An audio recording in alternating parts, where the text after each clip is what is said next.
Hi மக்களே, எல்லாருக்கும் வணக்கம். இன்னைக்கு நைட்டு என்னோட லஞ்ச் என்னன்னு பார்க்கலாம் வாங்க. மதியம் வச்சிருக்க சாதம் மீதி இருக்கு, அதான் எனக்கு 3 கரண்டி சாதம் எடுத்திருக்கேன்.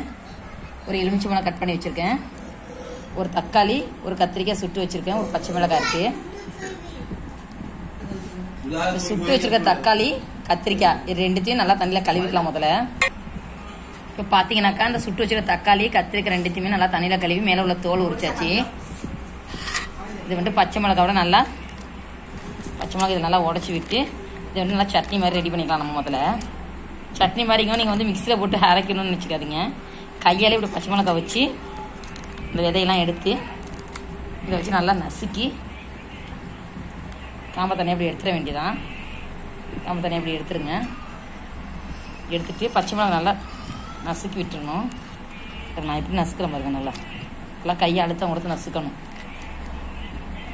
நசுக்கியாச்சு. இப்போ இந்த தக்காளி நல்லா பிசைஞ்சிக்கலாம். தக்காளி இதை நல்லா இப்படி பிசைஞ்சிக்கணும். தக்காளி கொஞ்சம் சூடாக இருக்குது, எனக்கு கை கொஞ்சம் சுடுது. இது வந்து உடம்பு நல்லா ஹெல்த்தியான ஃபுட்டு. இது வந்து ஒரு சில வந்துட்டு பழைய சாதத்துக்கு இல்லை ஒரு சமயம் நைட்டில் இல்லை பகலே குழம்பு வைக்கல அப்படின்னு சொல்லிட்டாங்கனாக்கா ஒரு எமர்ஜென்சிக்கு இந்த மாதிரி கத்திரிக்காய் வாட்டி தக்காளியும் வாட்டி இந்த மாதிரி பச்சை மிளகாய் இல்லைன்னா வரமிளகாய் அடுப்புலேயே வாட்டி இந்த மாதிரி வச்சு கையால் பிசைஞ்சு சட்னி மாதிரி ரெடி பண்ணி சாப்பிடுவாங்க. சுடு சாதத்துக்கு விட பழைய சாதத்துக்கு இது வந்து ரொம்ப நல்லாவே இருக்கும் ஃப்ரெண்ட்ஸ். நீங்களும் வேணால் ஒரு டைம் ட்ரை பண்ணி பாருங்கள். இது மாதிரி நம்ம ஊரில் சாப்பிட்றாங்களா என்னன்னு தெரியாது. ஒரு சில வந்துட்டு அதான் என் மாமனார் ஊரில் என் வீட்டுக்காரங்க ஊரில் இந்த மாதிரி தான் சாப்பிடுவாங்க. அந்த சைடில் இந்த மாதிரி நிறைய அதிகமாக சாப்பிடுவாங்க. கத்திரிக்காய் சுட்டு சாப்பிடுவாங்க. அப்புறம் உருளைக்கிழங்கு வந்துட்டு நெருப்பில் விறகடுப்பு தானே, விறகடுப்பு வந்து அந்த உருளைக்கிழங்கு நல்லா அந்த நெருப்பில் வச்சு வேக வச்சு அதையுமே தோலெலாம் நீக்கிட்டு இந்த மாதிரி சட்னி மாதிரி ரெடி பண்ணி சாப்பிடுவாங்க. அது ரொம்ப நல்லாயிருக்கும். நான் போன புதுசில் ஃபஸ்ட்டில் சாப்பிடும்போது எனக்கு அது பிடிக்கல. அப்புறம் எனக்கு பழகின பிறகு அதெல்லாம் ரொம்ப சாப்பிட பிடிச்சிருக்கு. நம்ம இப்போ இந்த குழம்பெல்லாம் விடவே இந்த மாதிரி கையால் நல்லா பிசைஞ்சு சுட்டு சாப்பிட்றது சுட்டு இந்த மாதிரி சட்னி மாதிரி ரெடி பண்ணி சாப்பிட ரொம்ப நல்லாயிருக்கு. இப்போ கொஞ்சம் தேவையான உப்பு சேர்த்துக்கலாம். பாருங்கள், இப்போ உப்பு சேர்த்துட்டேன், அதையும் அதோட சேர்த்து பிசைஞ்சிக்கலாம்.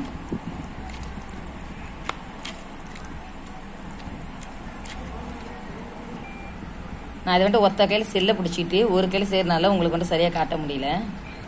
கொஞ்சமாக வந்துட்டு தண்ணி ஊற்றிக்கிட்டேன். பாருங்கள், இப்போ இப்படி தான் இருக்குது. நல்லா சூப்பராக இருக்குது, நல்லா காரசாரமாக நறுக்கி வச்சுருக்கோம். பார்த்தீங்களா, இந்த எலுமிச்சை பழம் இருக்கிற சாதத்தில் புழிஞ்சு விடணும். இது வந்துட்டு எலுமிச்சை ஊறுகாய். எலுமிச்சை பழத்தை சும்மா பச்சையாகவே நல்லா கழுவி கட் பண்ணி உப்பு கல் போட்டு நம்ம வந்துட்டு வெயில காய வைப்போம்ல, அதுதான். இப்போ எலுமிச்சை பழம் சாதத்துக்கு கூட புழிஞ்சு விட்டுக்கலாம்.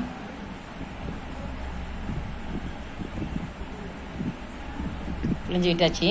இதெல்லாம் வந்து மிக்ஸ் பண்ணிக்கலாம்.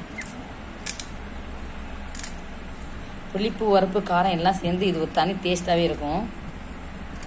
நீங்கள் ஒரு டைம் ட்ரை பண்ணி பாருங்கள், கண்டிப்பாக நல்லாயிருக்கும். நீங்களே சாப்பிட்டு பார்த்துட்டு உண்மையாக நல்லா இருக்குது அப்படின்னு சொல்லுவீங்க. இந்த மாதிரி பிசைஞ்சாச்சா, அடுத்து வந்துட்டு நம்ம வச்சுருக்கிற ரெடி பண்ணி வச்சுருக்கிற சட்னியை வந்துட்டு ஒரு கையில் கொஞ்சமாக எடுத்து இந்த சாப்பாட்டோட சேர்த்து பிசைஞ்சிக்கலாம்.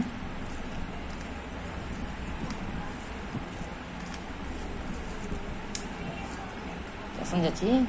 இனிமேல் சாப்பாடு எடுத்து சாப்பிட்டு பார்க்கலாம். உண்மையிலேயே ரொம்ப நல்லா இருக்குங்க. கொஞ்சம் இந்த எலுமிச்சை பழம் ஊறுகாய் சாப்பிட்டுக்கலாம், கடிச்சிக்கலாம். ரொம்ப நல்லா இருந்துச்சு. உங்கள் வீட்டில் எப்போயாவது குழம்பு வைக்கிறது லேட் ஆகிடுச்சு, இல்லை ரொம்ப பசிக்குது குழம்பு வைக்க முடியலை அப்படின்னாக்கா ஒரு தக்காளியோ இல்லை ஒரு கத்திரிக்காயோ இருந்தால் போதும்.